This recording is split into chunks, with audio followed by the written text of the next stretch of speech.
Hello, everybody, and welcome back to the Sideline Eye podcast. You're very welcome to our preview show, and we're looking ahead to a bumper weekend of championship final action. We've the intermediate final coming up on Sunday at 2 o'clock, and following it is the senior final at 4:15. And if Peter Nugent on later on to discuss the intermediate final, and I have Stephen Cusack on here to discuss the senior final. Stephen, Clonagale coming up against Cross McGlane, real historic fixture. There's a lot of history attached to this game. I suppose we don't have to get in too deep to that with Joe Kieran and Jimmy Smith on during the week doing that, but the history behind this and all, there's a lot of history behind it. But as Jimmy informed us during the week, Clans actually haven't beat Cross in the championship since 1972. So as often as the meet and everything that's attached to it, it's one sided in terms of championship meetings. Yeah, I say when I was growing up as a teenager, it was Clans and Cross were probably the two big teams in Armagh, and there's many. So I was just looking through the archives. There's many 8 times in the championship, and the whole time Armagh championship's been going, and it's actually 4 each. But in more recent history, Cross have actually got the better of them. Probably from 72, they've played 3 times, and they beat them the last 3 times. So they have. So definitely two sides that probably renewing a rivalry here that probably will be more common in the years to come. But for these two teams, it's a big occasion here, and I'll always say it's a big historic fixture. It's for the players that's playing on Sunday, they probably won't really know anything much about it because it's probably before their time. So it'll be good for them players now to renew a wee bit of rivalry there. And the minors have met each other in the last 2 minor finals, and Clans getting the better across. So the younger players will be more familiar now, but it'll be for them 2 clubs now on Sunday. It's something a wee bit more familiar from what's going on years gone by, but it's just a bit more what happens on Sunday now. But I say the players won't really look too much into what's going on in the past. Yeah, and obviously we can talk history and whatever happened in the past, but there was obviously a meeting, I think it was 9 weeks ago, that is probably more relevant to the one we'll see Sunday. That was in the first round of the championship in David Park. Cross McGlane and Clans drew. It was a late Shane McPartlin goal that got a point for the Clans. So I suppose that game alone, Stephen, and we'll talk about probably the rest of the championship campaign, but that game alone, the fact that Cross didn't beat Clans, I suppose that gives Clans a bit of confidence heading into Sunday. Yeah, it definitely does. We're talking about confidence. Like when you said Clonagale, and the one thing about Clonagale is it's like they're not lacking anything in confidence here. This is probably one of the most confident clubs about in our, if not just Armagh, Ulster. It's just bred into their mentality of that club. Is just no matter who they're playing, they feel like they have a chance, whether they're the underdog or the favourite. They're always confident, you know. And going back to that game there 9-10 weeks ago, 6 points down and nothing to lose and get a draw out of it. So they learn a lot from that game. Across will also learn a lot from that game. Mistakes they made. Why did they ship a 6-point lead coming down the stretch? But taking that game aside, moving on to the weekend, both clubs will probably learn a lot from that there, and it's not often that you meet twice in a championship. So if the 2 teams probably deep down, Cross were probably thought they could have got the championship final and probably expected to get the championship final, but Clans, with the way they're going and the trajectory they're on, maybe, as I said before, they probably did believe they're going to get that final after that game, because that's just the type of the club, you know what I mean? They're fully confident. They're going to get they're going to win every match and win every championship they're in, or every league. So they probably were gauging each other that much. We would say you work yourself in the championship, and both teams probably, it's the first round, and you know you've now 2 games in the round robin stage, and like, they probably weren't at 100% that day, you know what I mean, both teams. But you still have to look at that game in isolation. Clans came back from a 6-point deficit going down the stretch, and they'll only take confidence from that. And that's been a trend throughout the championship, as Clans coming back, like you mentioned. They come back against Cross, against Mullabone the next day. They were 8 down at half time, come back and won. Sarsfields, I think, were 6 or 7 up the last 20 minutes, and Clans end up winning by 6. the last day out against Clonard. We don't need to go into that in detail again, but come back from 6 down to win it. So this has just been a trend for Clonagale throughout the championship, that they have so much belief and momentum coming through that. But the other side of it is, can you really give Cross a 68-point lead in a championship final and expect to come back? So Clans, while it is great for belief and momentum and everything, they can't do it on Sunday, basically. Yeah, and it's crazy. Like even listening to you there rhyme that off, it's strange. Like they're a team that they concede in the group stages. They were conceding score after score, like on average maybe 17, 18 points a match. And to let Cross get 6 points ahead, Mullabon 8 points ahead, Sarsfield 6, 7 ahead, and come back, get a draw, and then win the other 2 games quite convincingly is like the mentality of the players coming in there. And it's hard to pinpoint what that is. Is it because they feel they're out of the game and they've nothing to lose, to just go for it, throw all tactics out the window and just play more off the cuff? Is it something the manager does to change stuff? I know he does bring 2 or 3 players on, but that's only to give energy to the team. So there's definitely a change around the 45th minute, 50th minute that makes this team like just believe they're just going ahead and maybe take the game to their opponent.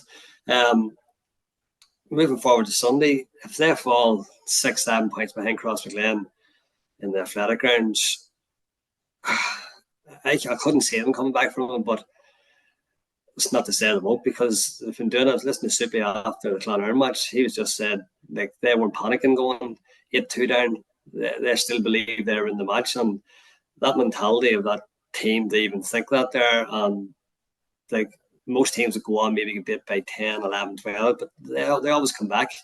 They're always there to the final whistle, and they end up going away from most teams. So you got to credit the Clonagale players and the mentality of the whole lot of them, the self-belief of them and the club. It's something to admire, to be honest, you know what I mean? Because like most teams would fall under that pressure, but Clans welcome it. So it's definitely something that they'll take on the Sunday, and no matter what way the game goes, they'll not be hitting no panic buttons, because they can draw on that experience from the previous matches to fall back on.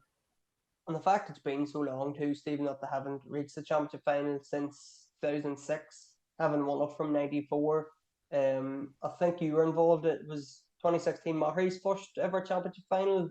Yeah. So like you've been involved in this, the first championship final for all these Clonagale players. I know a few of the minors have had minor championships and obviously won the intermediate a couple of years, but senior championship final, it's been a long time. What's the nerves like? How to handle this? Like Crossmaglen or Ireland at this stage, but for Clans, this is a new experience. Yeah, new experience for them, and it does be a nerve-wracking thing, but you got to use the nerves in the right way. If you let them consume you, and it affects your sleep, affects the way you eat and all that carry on, and you're going into that game underprepared, mentally underprepared, it's definitely going to affect your performance. You'll just feel low on energy and all, but if you use it, like it'll be a good buzz around Clonagale this last couple of weeks, and they'll be stopping the players, will be talking to ex-players and all who have played before, and they'll just get the experience from them, and the older players will be saying like, this game's going to happen with or without you, so don't overthink it, you know. And like the Clans they're a young enough team, and the 2 minor finals to draw on there. Like, but as you said, seniors where it's all at, and the senior is the pinnacle of Armagh football. And you've Soupy in there, good bit of experience. You've Sean Michael in there. You've Henderson. These 3 boys probably would be talking to the younger boys and trying to keep them grounded on the week. But at the same time, like the younger boys, the way the younger players are these days, they're excited about it, playing in front of a big crowd, you know what I mean? They'll probably be looking forward that way, you know. Every individual player is different. Like our players in our team, some players got really, really nervous and they had to talk to them. Other players were really excited and couldn't wait to the occasion, you know. Other players just couldn't wait till the ball get through in, and then there was a different animal. But everybody will react different. But Cross is it's another game for them. Cross would be looking at the bigger picture. They'd be looking beyond this game, the Ulster and stuff like that there, because that's where they expect to be, of that club. But we've already touched on it here at the start. Clonagale probably expect to compete in Ulster and all, because that's just the mentality of that club. they feel that they would go here on Sunday, win their first championship in 29, 30 years, whatever it is, and take it on and build on next year and the year after. Like, you keep on listening to Clonagale boys who have been talking to the last week or two. They're confident like they're winning the next 3, 5, 6 championships. Like they're we're back in attitude. So with that attitude going into Sunday, they're fearing nobody here, and they're probably glad it's crossed, because the bigger the opponent, the bigger the name, the bigger performance they're going to get out of themselves. So it's definitely going to be. It's only one of those games that it'll be good to watch. It'll be good to look forward to the watch and see what way they come to it. So we'll get into our matchups, Stephen, and speaking a bit offer, I think me and you maybe put in more work on the McClallans and Cross management trying to find matchups. Maybe we're overthinking it a wee bit, but we'll start with the Cross matchups, who their defenders are going to pick up. And obviously the main men for Clans is Stephen Campbell, Shane McFarlane and Callum O'Neill. Having watched the first round back again, there was one obvious matchup. It was Callum Comiskey was on Stephen Campbell. There was no obvious matchup on Shane McFarland. Now, maybe him and Oisín O'Neill were supposed to mark each other and they just played their own game, which is a possibility. And there wasn't an obvious matchup on Callum O'Neill, but I suppose we have to remember that was the first round of the championship. Nobody really knew about him or how good he was at that stage. So, yeah. I suppose, how do you see Comiskey going on Campbell again? Will it be O'Neill on McFarlane and maybe a Paul Hughes or Colin O'Connor on Callum O'Neill, or how do you see it working out? Yeah, probably Comiskey on Soupy is probably a good shout, because after the semi-final, the game Soupy had, and the type of player he is, he definitely needs picked up. Comiskey is just as athletic as him, is just as good as player as Soupy. Probably, if Comiskey does mark Soupy, he's a very good player to put Soupy in the back foot, because Callum going the other way is just as good. You know what I mean? He's very good feet. He can take a score. He can pick a pass. So that would be a very good matchup to watch for 60 minutes, because they're both very equal players. Obviously, Soupy's a wee bit better going forward, but Callum's just one of the better players in the county, and I rate him very highly. So that would be one of those matchups that he would be looking forward to. So definitely see them two picking each other up, and it'd be a good battle. Ryan in the middle of the field, O'Hagan picked him up over there in the first game. Don't see any reason why he probably won't do the same, because he had a pretty good game on him. Physical, got stuck into him early, and Ryan knew he was in the game. We were talking about Wee O'Connor for Cross McLean on O'Neill. Like, O'Neill has got better. Callum O'Neill has got better every game gone by. As you said, in the first game, he's going to come down to minors. It'll take him a couple of years to find his feet, but he's hit the ground running. It's probably turned into Cross, or Clonagale is probably one of his, after Shane, probably their best player in the championship performances.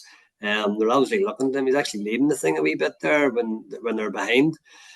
So he's going to be a hell of a player, and he definitely needs track. But O'Connor, he wouldn't be one of the most silkiest players for Cross McLean. He's in their job, and all teams have that type of player. So he's starting at 12 for a reason. He's in the half forward line to do kind of the dog work, get up and down and track and be that wee link player. So he could be a good man to mark Callum, and that would be another good battle, because Callum, other than the Clonairin game, when we by McGee picked him up, hasn't really been pinpointed too much. So it'll be another wee thing that you could add to this game to see how he reacts to that there. Oisín O'Neill out the middle. As you say, him and McFarlane probably did pick each other up over there, and they're two players who like being on the front foot. So they're probably saying to each other, I'll score more than you type thing. And there wasn't really much to defend to them that day on each other, but that'll be a hell of a battle of them to pick up, because probably two of the best attacking players in Armagh, and it'll be a great battle to see. But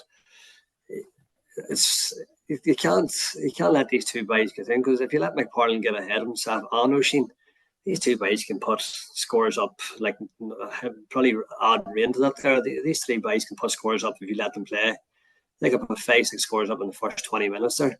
I mean, Oisín in the 2020 final, Ocean had 4 points over the bar in the first 10 minutes because we weren't really tracking them until they get inside the 50. So we had to change that there. So these players, they definitely need picked up or they can hurt you. The matchups for the Clonagale picking up the cross forwards. We're touching this in the Madden game here. There's kind of 6 or 7 players in the cross team that would kind of need to track them. And as I said in that game, you can't mark them all because you have to go out in the front foot against cross. If you're too worried about kind of stopping these players from having an impact in the game, you're just making yourself weak, and you're just inviting these players on you. So Clark, McLaurin, or young McConville, it's kind of it's over there. Was it being McConville picked up Clark? Yeah, McConville moved out to centre half. Yeah, picked up Clark. So that could be an odd battle, but McLaurin could maybe be a better player, a wee bit more stronger, and pick up Clark. And because the height of Kane and wee by McConville, they'll probably suit each other more. And young McConville can put Kane on the back foot, and because he likes getting up and down the pitch. So they're two good wee battles, whatever way they do mark each other. They're two great battles, and definitely the two crossboys could find themselves chasing them boys back a bit because they do like getting up the pitch a wee bit. But there's definitely some good battles there. Henderson too is very good on the ball. If you let him play, he can hurt you too. So does Paul Hughes go and pick him up? And the same way, Paul's very good at going forward. That could put Henderson in the back foot. So there's 6 or 7 good battles in there that it'll be interesting to see what way they pick each other because these are all good players going forward and defending, and most of them are attacking. So it'll be interesting to see what way they actually mark each other. Do they pick each other up, come inside the 45? Do they track each other over the pitch? Or there's 3 or 4 different ways that could go there. So it'll be interesting to see come Sunday actually how they do set up against each other, and if they do man mark each other all over the pitch or just inside the attacking zone. And it'll be interesting to see too, Stephen, like we spoke about before the semi-final, we spoke about the possibility of the likes of, Stephen Campbell going into full forward because that's where he started against Cleveland. Mm-hmm. That didn't happen against Clonaireann. Shane McPartlin went in, I think maybe at the start of extra time, went in full forward. So it is a tactic that they can use. And, it's going to be Rico Kelly's now in there. Is he going to pick up, whoever comes inside? Will Comiskey have to go in? Will he track Campbell if he goes inside? There's always. I'm not sure how comfortable Comiskey would be in full back at this stage. But there's just these wee added points that if there's a bit of movement in positions that could upset the thing. Well, the way both teams kind of play, like Clonagale have definitely changed their style of play from the group stages. We're talking about it on average, they were conceding 18 points in the group stages. They've got that down to 7 from the knockout stages. Like that's a big change in what way they're approaching games. They found out they're shipping too many scores, so they put 15 men behind the ball. So what's the best way? If you're 15 men behind the ball, what's the best way to play them? You have to have men going and interchange them, going in and out. Men running through the middle just to try and create wee pockets of space. Shane going in there and Soupy going in there are definitely 2 good target man. And if they do go in there, Rico will 100% have to stay in there to pick stuff up. But see from the Madden game, Rico picked up Niall Grimley in there and didn't really come out too much. He kind of put himself inside the 14, and anybody who came in there, he picked them up. Soupy's the same, but Soupy is a good target man in there if there's space. But if there's too many players in there, he's better coming out the field and coming around. But if Comiskey and Soupy are 1-on-1 inside, I'm definitely kicking the ball in because although Comiskey's a very good player, he wouldn't be known for being like the last kind of line of defense stuff thing, you know what I mean? So it's definitely, if that does happen, Cross need to be on alert. Even the other way, the Clans, as I say, with 15 men behind the ball, Rain, O'Sheen, Aaron, Jamie, Kane, Comiskey, Morris, when through this forward come on, like how many people they have to kick over that blanket of fence? They've definitely 9 players who can take a score from 50 yards. So although Clans have changed their style of play and are very, very defensive at the minute and rely on their pace coming out, they definitely need to be very vigilant of the men around the 50 kick over the top. Going back to and it was last year, sorry. We set up very defensively, but we found out very quickly after 10 minutes that if you let these guys shoot from 50 yards, you're gone basically, So the game was over after 10 minutes. We tried to push out, So they need to be very wary that the same thing doesn't happen to the Clans on Sunday here, because Clans need to bring their defensive line maybe up to 60 yards instead of what they've been doing lately, the 50 yards, But Clans, they're in your face early, and although they're 15 men behind the ball and the play like I'm saying, a solo thing there, anybody comes in there, they're not getting a second on the ball. Clonagale, they have to be the fittest team in the championship just to where they're finishing games. Like there has to be some correlation to whether they're finishing games or fitness. So they will want this here to be tight, and hopefully coming down on a Clans perspective, coming down the stretch, that their legs will outrun Cross, because Cross, they are an older team. You've got Paul in there, Hughes, you've Horn, you've Rico in there. You know what I mean? They're not young lads. You know what I mean? Although they're exceptional players, if these young guys run across, they're going to feel fatigued coming down the stretch, and maybe that's where Clans want to hit them. But it'll definitely be interesting to see where these two teams set up, and if they are into change and putting Shane McFarlane in full forward, putting Rain in full forward, because the two keepers, although they are very good at kickouts and on the ball, they're a wee bit suspect under that high ball. Both teams have shipped 3 or 4 goals from high balls in this championship here, so it'll just be interesting to see that both teams try and exploit that a wee bit at the weekend.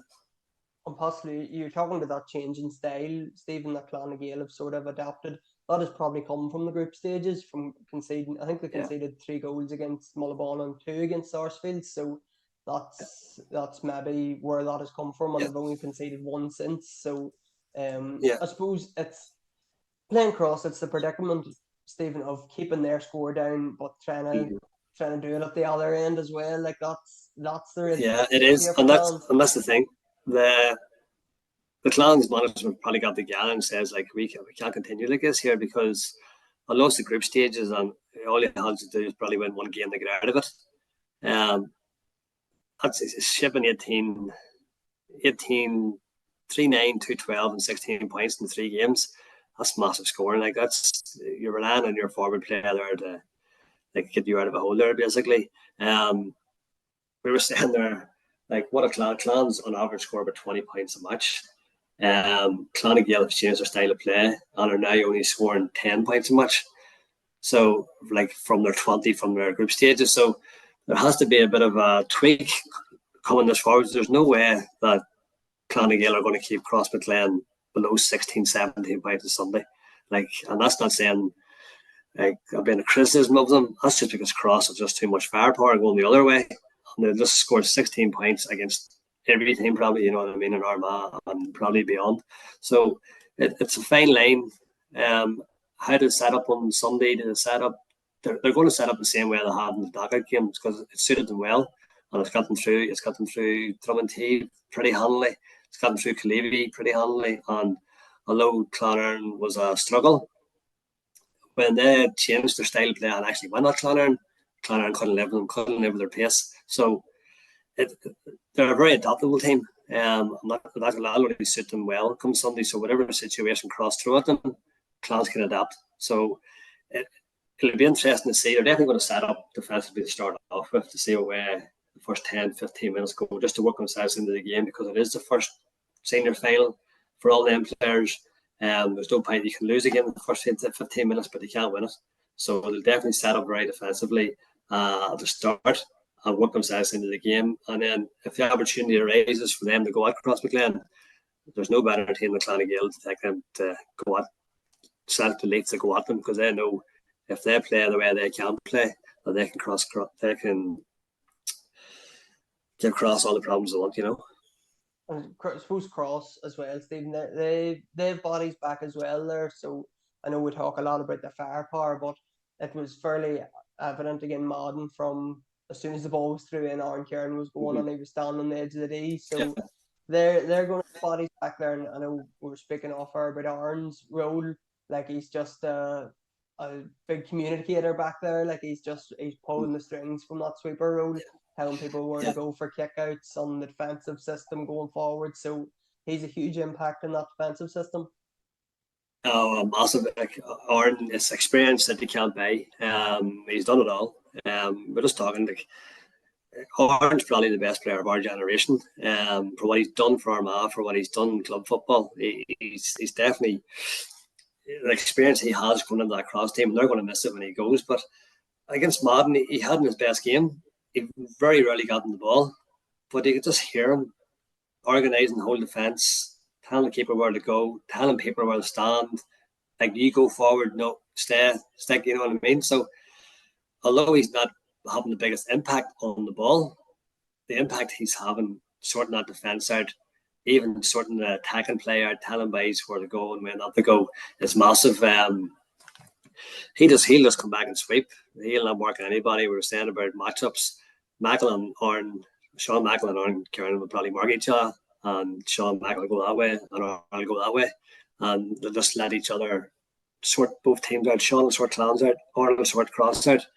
But we're talking about the defensive shape across, and Rain was very evident that when Madden had the ball in the game in semi-final, Rain was running back and putting himself in 6-yard box in front of Nell. And it's kind of Nell was getting sandwiched in between Rico and Rain. So they're petrified in seeing goals here. They really are. So they're sacrificing Rain's forward play and match play, because Rain has to put a serious shift in him. He's running back and putting himself in the 6-yard box to get up and add to the attacking play down in the pitch. He's putting a serious shift in there, and more he's back there, Clans are happier. You know what I mean? Because if he's back there and aren't sweeping, that's two players really doing it. Like, although they're doing a job in there, they're leaving Clans players free.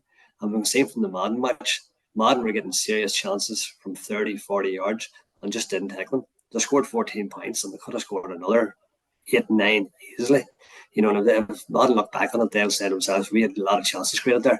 So if Clans get into them same situations on Sunday, where they're running across and creating them wee chances and getting their shots off in 30, 40 yards, they will take them, because like Niall Henderson's very, like Sean, Soupy, wee Callum O'Neill, like, these guys are all, like, they can score, you know what I mean? But they wouldn't have the same firepower as Cross do, but they've definitely got players who can score if allowed to shoot around the 30, 40 yard distance. So that's definitely a good way of Clans to get at them. If they're looking at that Madden game, how open Cross were at the back from 30 yards out, there's definitely opportunities for Clonagale to get shots off there. You know what I mean? Although Cross have shut up shop as not conceding goals, they're shitting serious chances for scoring points, you know.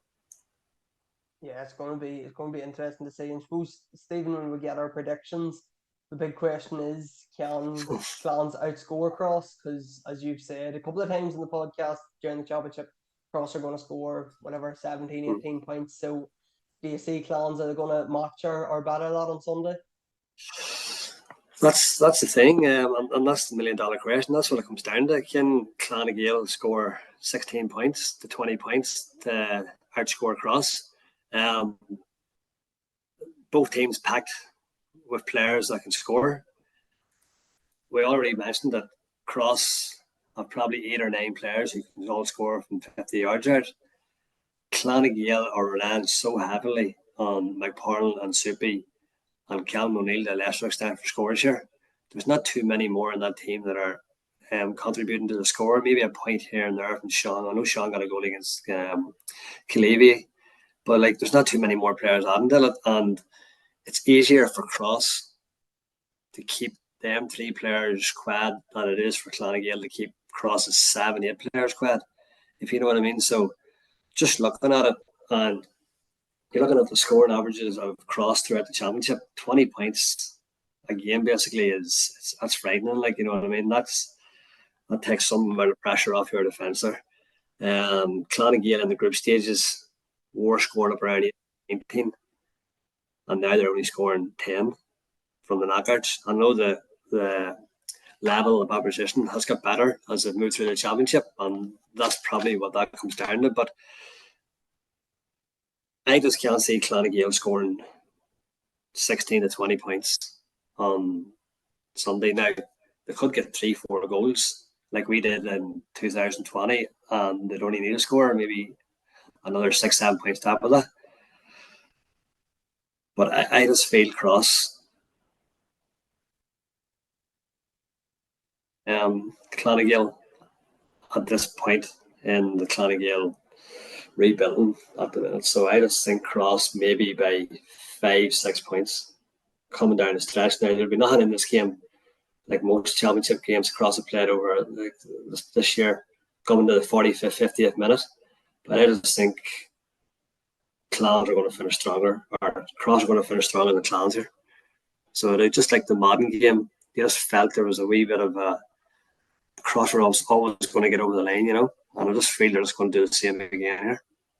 Yeah, I think I go along with that too, Stephen. I think Clans definitely need goals, and as you said, 3 or 4 probably if they're gonna really give this a good go. I think just as simply as you put it, Cross have more scoring options. They've more bigger, maybe big game players. So yeah, I think we'll both go for Cross there. But that's only because Rain's coming back and he's stabbing that high ball coming in.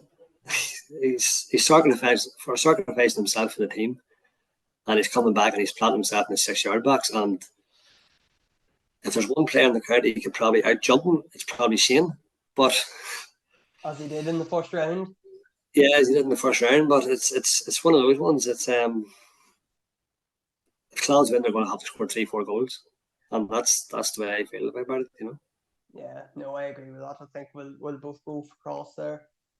So that's our senior preview. We're going to look ahead to the intermediate now with Peter Nugent on to discuss Cullyhanna and St Paul's. Of course, both these games are live on Armagh TV on Sunday for anybody that can't get 2 o'clock and 4:15 throw-ins. I think Armagh TV will be live from about 20 to 2 with a few special guests coming in to do previews and that. So make sure to tune in on Sunday. Stephen, thanks very much for coming on. We'll hear from Peter Nugent now and we'll look ahead to the intermediate final. You're watching.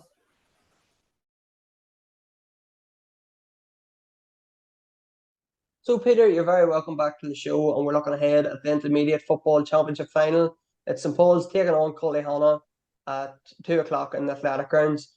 A big game here, and I don't think there's any dispute about it, Peter. The 2 best teams left in the championship, both teams unbeaten, both teams topped their group and had fairly good wins in the quarterfinal and then over in the semi-final as well. So definitely the 2 best teams meeting in the final. Yeah, Sean, absolutely. I think probably honourable mention there that the Pierce Rogue as well, who probably were a team that would have thought coming down the last couple of weeks that they had every right to be in the conversation as well there. But St Paul's tried and tested over the course over the last few years, 3rd final in 4 years, free scoring team, built up lots of experience, a nice blend of older players and some younger players coming through. And then Cullyhanna obviously predominantly been known as a senior team for the last 10 or 15 years. Been in a senior final recently as well. A lot of that core of that team have come back this year, give them really solid structure, solid spine, and obviously then with the addition of their three county players coming back in then towards the latter end of the league, that was obviously going to strengthen them long term. Maybe they didn't get the kick off it initially. They were unable to push ahead and win the league, pipped by Cullyville, but certainly I think they'll admit themselves that the sort of championship run and draw had been kind to them, I suppose, and allowed them to feel their way into the championship.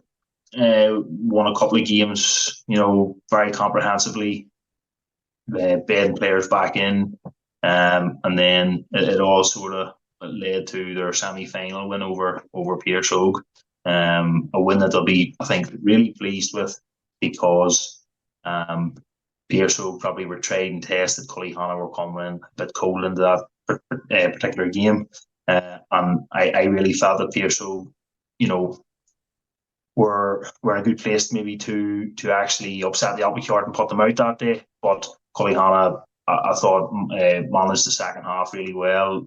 There's a couple of let-offs with a couple of goal opportunities that Pearson didn't take early in the second half, and then Nugent really came into his own after that. I think he maybe kicked 4 points in a row after that and put the distance between the teams and finished the game strongly with a couple of good impacts off the bench as well. So I think they'll be in the main delighted they've got that sort of stiffener under their belt, because the last thing you want is to come into the final untested. So on paper, looks like a really good contest in store on Sunday, and I suppose we'll get into it in a wee minute or two, but will be intriguing to see now how both teams go about this on Sunday in terms of their strategies and their matchups.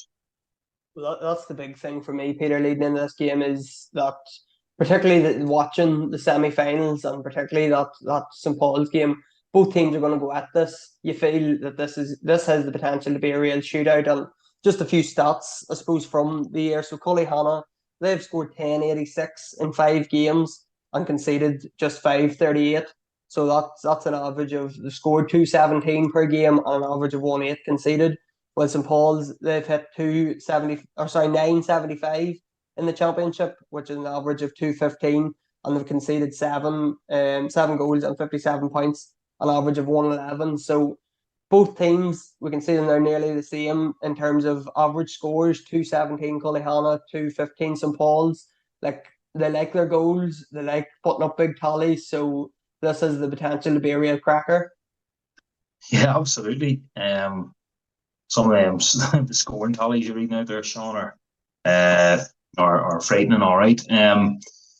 But probably looking at St. Paul's in the semi-final against Katy, I would have been a bit concerned maybe with just how open they were in the first half. Definitely in the first 20 minutes, it looked like Katy really were going to score at will in that opening period, and they probably could have had more goals if they'd been a wee bit more ruthless in that period. And Katy moved the ball quick. St. Paul's are trying to engage in a high up press, or there's certainly at the very least a middle third press. Katy was just kicking the ball over it, and when you're able to get the supply to really sort of live wire forwards like Katy had that day, and it was an enviable task for inside defenders to be trying to stop boys on a good hard sod with good ball coming into them.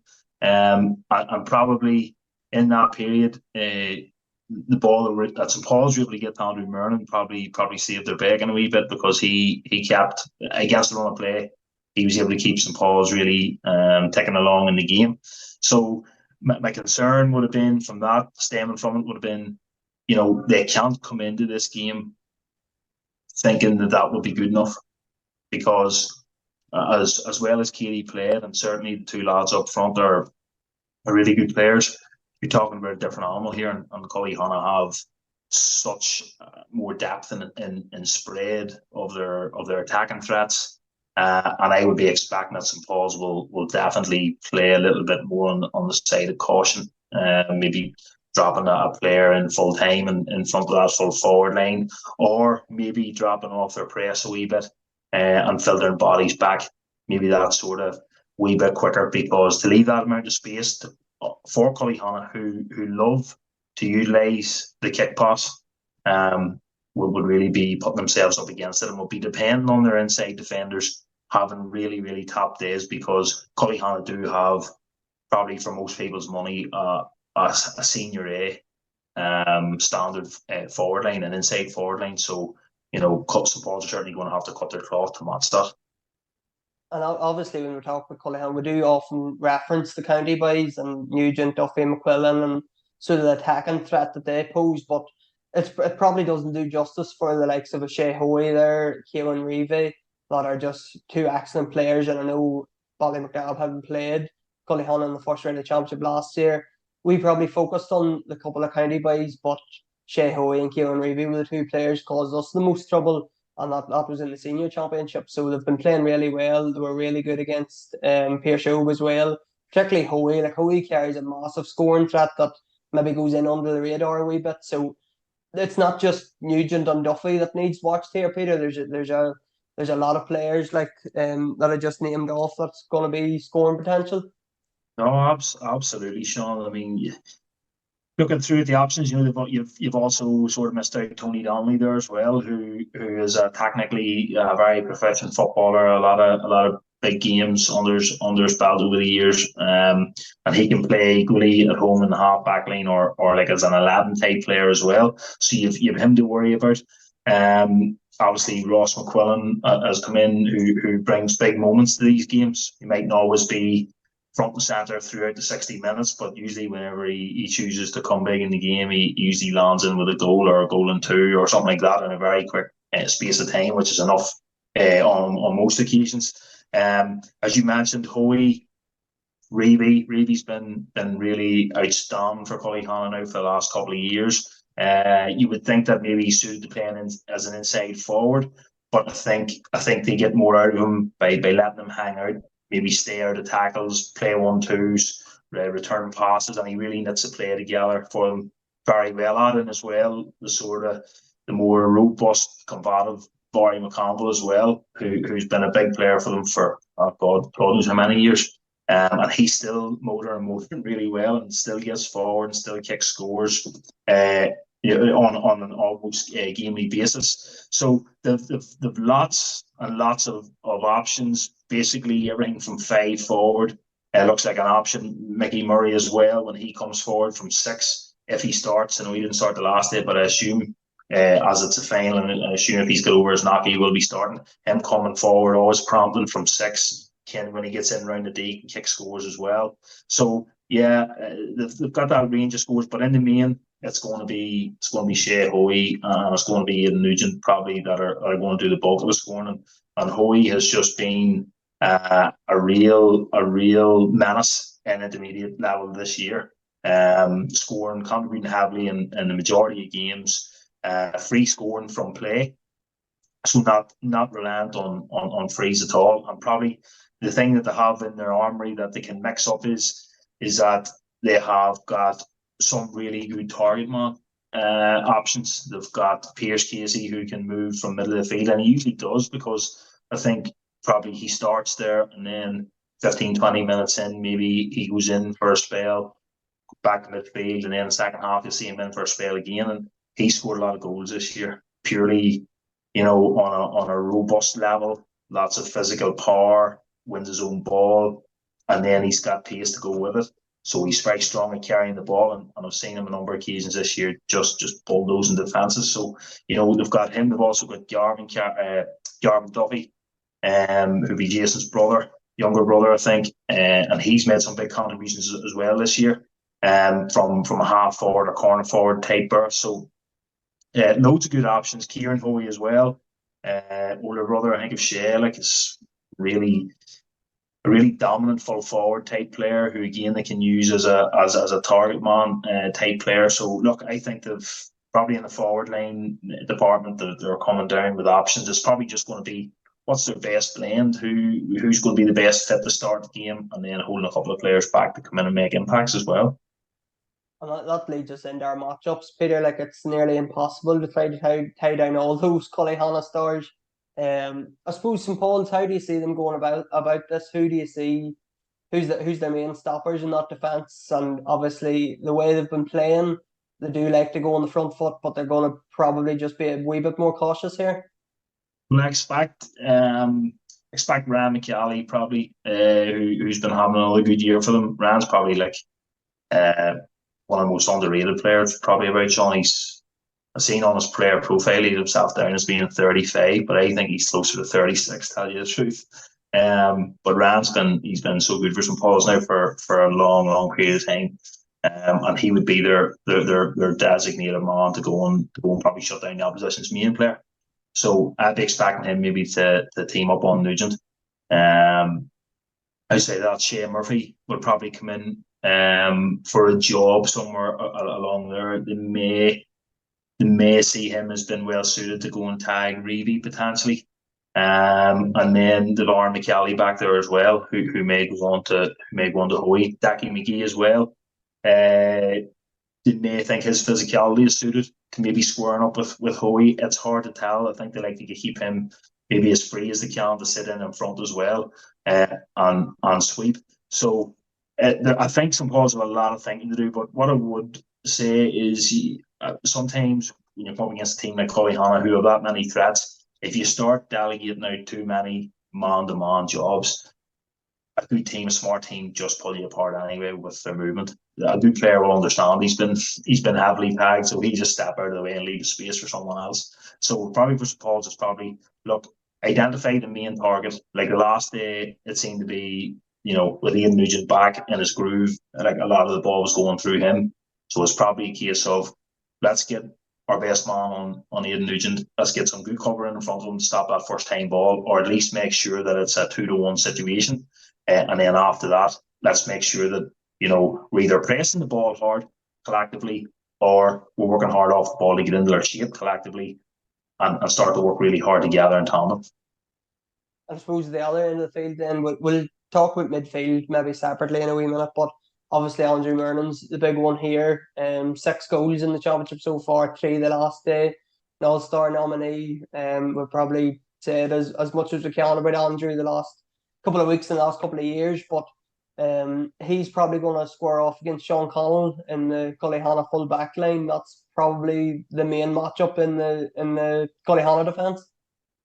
Yeah, well, it's maybe it's a case to say that maybe Sean Connells is as well suited as anybody in the competition to actually going up against him. He'll certainly not be daunted or overawed by it. One of the important things I think to note is that with Cian McKeever actually coaching Colleyhanna, and with his, I suppose, in-depth knowledge of Andrew and how he plays, and probably working with him, maybe 150 times a season, I'm sure he will have a lot of knowledge on how Andrew likes to play, where the spaces he likes to take up, how he likes to attack the ball, what's the best ways to limit that, how to use your body, you mark him from in front, you want to mark him from the side. I'm sure Kieran will have all these ideas in terms of what's the best way to kind of put him off his game a bit, limit him a wee bit. It's easier said than done. Ultimately, I think we're being completely naive if we think that, Andy Murray's not going to have a say here on Sunday. He's just too good. At his job in this game, in this sport, you probably have to say it'd be hard pushed to find somebody better at his job than what he is. So if St Paul's are allowed to get a decent measure of ball into him, Colleyhanna will be up against it. So there's absolutely no doubt about it. They will be up against it. So for Colleyhanna's perspective, it's going to be strip it right back to how best to deal with St Paul's is to get pressure on the ball out the field. If you can limit that quality of ball going in, you give yourself a much better chance of limiting Andrew. And then I suppose if he begins then to go wandering out around the middle of the field, go searching the ball, you're a wee bit more content with that. It's when he's parked up on the edge of the square and he's quite content to be there because he knows that the supply of ball is coming in. That's when you need to be really worried. So it'll be interesting to see how Colleyhanna go about that. I would expect that there'll be company in there beside him, that they'll probably drop a +1 in there. Mickey Murray might drop in there. So just to give that extra bit of cover for any breaks. But they'll have analysed, I'm sure, the Katie video. They'll have seen how Katie didn't really effectively deal with it whatsoever. And to concede that many of the same type of goal, I'm sure Colleyhanna will be learning from that and saying, well, it's not going to just happen as frequently on Sunday. You mentioned about him coming out, Peter, and that's sort of why I wanted to discuss the midfield battle sort of separately. Our matchups possibly Pierce Casey and Jason Duffy lining up against Niall McCorry and Owen McConville. To me, Pierce Casey and Niall McCorry is the matchup because they're the two fielders in the midfield, while McConville and Jason Duffy are probably the two men that like to attack and might mark each other. So I'm not sure how the matchup will go, but the big thing for Colleyhanna is they've so much physicality around there, and you spoke about a few of the boys earlier, like Pierce Casey, there's Ross McQuillan out there, Jason Duffy, Barry McConville, Tony Donnelly. Like all them boys are 6 foot plus, likes of Phelan Savage possibly in for a start as well. So they like to press. I'm sure they're going to press this St Paul's kick out. If St Paul's are forced, there's a possibility that they'll have to bring Murnan out the field, and if that's the case, well, Colleyhanna's rubbing their hands then, they're happy with that. Yeah, what St Paul's probably would like to do in that case is that they usually they're really under pressure when they need to have McCorry and Murnan both out at the middle. they usually try and keep one of them inside. So Myrna may come in and McCorry, will go and take a spell and fall forward. And like McCorry played a lot of his league football, fall forward, and he's nearly equally as troublesome in there as Myrna is. He's unbelievable set of hands, great timing, and like his performance last year in the intermediate final probably merits him being talked up as being the standout midfielder here on Sunday, and it's going to be up till Casey to come and outpatch him, because McCorry's proven it time and time again. He is, when that ball is hoisted high in the middle, he is everybody's equal. So it is going to be intriguing in there in the middle. And Cully Hanna, like all year, have been squeezing teams hard on their kickouts, and I've seen a number of teams just sort of humping the ball out into the middle to try and keep it away from their own net against them. But they also have the physicality and the power around the middle. That's exactly where they nearly want you to put it. But where St. Paul's are a wee bit different is St. Paul's have probably got some of the answers out there with their high fielding power in terms of if they have to bring Myrne out and they have McCorry, that's going to be as confident a midfield pair in there as you could see on a long kick out. So I mean, Cully Hanna may have issues there on that one, in that St. Paul's just carry a bit more quality in the midfield stakes than some of the other teams at intermediate. So it could be interesting. I think Owen McCampbell, what they do with him, I know he moves into the inside forward line sporadically, but he's been playing most of his football around the middle. I think Cully Hanna won't particularly enjoy squaring up against him, because I'm not sure anyone in their middle turns there would really be delighted about tracking him, because he will, like Owen's primary purpose here is to break lines, come forward, get in the end of moves and kick scores. So they're not going to be delighted with that. If I was St. Paul's, I would be looking to play him out there and trying to exploit Cully Hanna around the middle, because the one thing about Cully Hanna, if you're trying to break them down and trying to get the better of them, is I'm not sure how dying about they are about chasing the ball or about their duties out of possession. And that's not like an overall criticism. I think they're so good going forward, but they are allowed to be beaten as well. So you have to look at ways at which were his potential weaknesses. So I think, one of the things I thought about was if Pierce Hogue in the last game could hold possession and move them about, and would that work Cully Hanna down to a degree? And Pierce Hogue did do that, at times. Now, they probably were lacking the actual killer punch to really exploit it when they were on top. St. Paul's is probably against their nature to do that in terms of holding the ball, being patient, moving Cully Hanna around. They'll probably want to play it back to front more often than not, as quick as they can. But that said, they still have the ability to stretch the game. They still have the ability, when Cully Hanna are pressed up on them, to maybe get flick-ons at midfield to exploit the gaps at the back, because Pierce Hogue did engineer that one big chance of a kick out to start the second half in the semi-final, and they didn't take it. The flick on went into open space, Cully Hanna, everyone pressed forward, and that was a big goal opportunity. One thing about St. Paul's is probably if it falls to any of their forwards, they'll not be as kind and they'll put it away. So it's, as we talked about St. Paul's having to be careful, Cully Hanna will have to be careful as well, because they must acknowledge the quality that St. Paul's also have, especially from midfield up. Now, ideally, from a neutral point of view, we all probably want to see both teams just going out, squeezing, pressing, leaving loads of space at the back.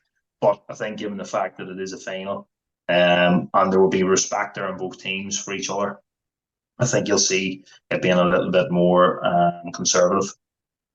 I think that Cully Hanna press, Peter, you spoke about in the middle of the field, like we've seen it the last day against the Oaks. When it works, it's brilliant because they have the bodies around there. But you mentioned the goal chance at the start of the second half, and even in the first half, if memory serves me right, they'd pressed up at one stage and it went over the top, and Oaks had a chance. James Freeman, I think, slipped on the ball, sort of spilled aimlessly. Sean O'Gorwin just picked it up seamlessly enough, but there was that threat that when the ball does go over, or when the opposition do get a flick, there's oceans of space there. And as you said, with the St. Paul's forward line, there's going to be goals here. I think that's the big thing, and both teams love getting goals.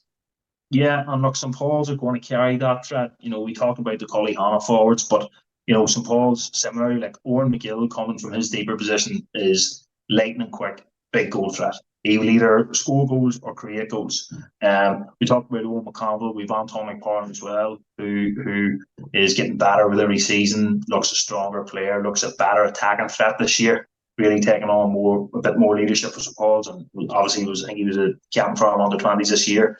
And then you throw in that as well. Graham Lawless still playing, who's a proven player. This level over the years, really talented, creative player. So, all that coming off the back of Mernon and a couple of their younger lads that have come in there the last game and played well as well and contributed scores. So, like, St Paul's will have the capability there if they're given space in equal amounts to hurt Colleyhannah, and that's where I would expect that you're going to see tactically things changing on both teams, and I expect that Colleyhannah will come to close down space a wee bit quicker in front of Andrew Mernon, and St Paul's, for their part as well, if they think that they can come along and play the same way they did against Katy in the first 20 minutes, I don't expect them to do that. I expect them to close off the space in front of Nugent and Hoey, maybe with one or two players dropping to cover that space at the front of the D. Yeah, I think they're going to have to. Basically, both teams are going to have to be very cautious of the other side's forward line. Peter, just before we wrap up, how do you see this panning out? Who's going to win the Intermediate Championship? Well, I suppose everybody has been acknowledging Colleyhannah are probably the team blessed with the most in terms of natural ability and panel depth from the very beginning of the year. And they've made it to the final, and that's probably about par for the course for what they have. St Paul's are the great probably survivors of this competition, and that last year was a really tough defeat for them to take, and they dusted themselves down, come back again, so they deserve huge credit for that. I suppose I can't maybe look past the tallies that St Paul's have conceded in their knockout championship games over the last couple of years, and they've depended hugely on their forward line to deliver the goods on all them days. And I think they're averaging, I'm just looking at some of the scores, 310, 211, 114, 214, 210. They're pretty big scores to be conceded in championship football. It means on average you're having to score 18, 19 points to get wins, and all credit to them to have been doing that. But if I look at what they're up against on Sunday, I just think this is a stronger team than they've faced in intermediate football, and this is maybe the strongest team that's been about intermediate football in a while. And crucially, my big concern for Colleyhannah was that they hadn't been tested. They got that test the last day. The weather, the storm, the led at half time by 2 to 3 points, I think, and they rode it out in the second half and finished strongly and won with a bit of spur in the end. So I just think Colleyhannah have enough experience in their locker, enough big game players. If they can break even with Andrew as full forward, then I think they have enough in their locker just overall, just right from back to front. I just think there's a wee bit more experience of playing at a really high level across some of their individuals. And I expect them to come through, but I think this one could go right to the wire. I'm expecting it to be very much in the melting pot, come down to the last 10 minutes. Goals are going to be crucial. And like as I said, I wouldn't rule out, St Paul's can go and hit 2 or 3 goals here. Absolutely no problem. And exploit gaps if gaps are there. Andrew will get a couple of quality deliveries into him, and he can make better use of them than anyone else. So it's not a foregone conclusion. I would not be one bit in the least surprised were St Paul's to win it, but my head would be telling me that Colleyhannah are probably going to come through here by 1 to 3 points.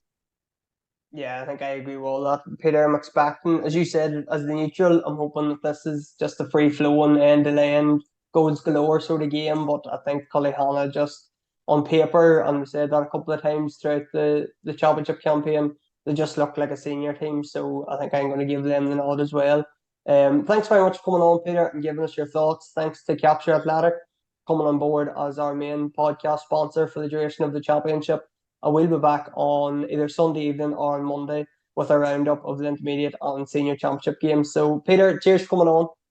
Thanks, Sean.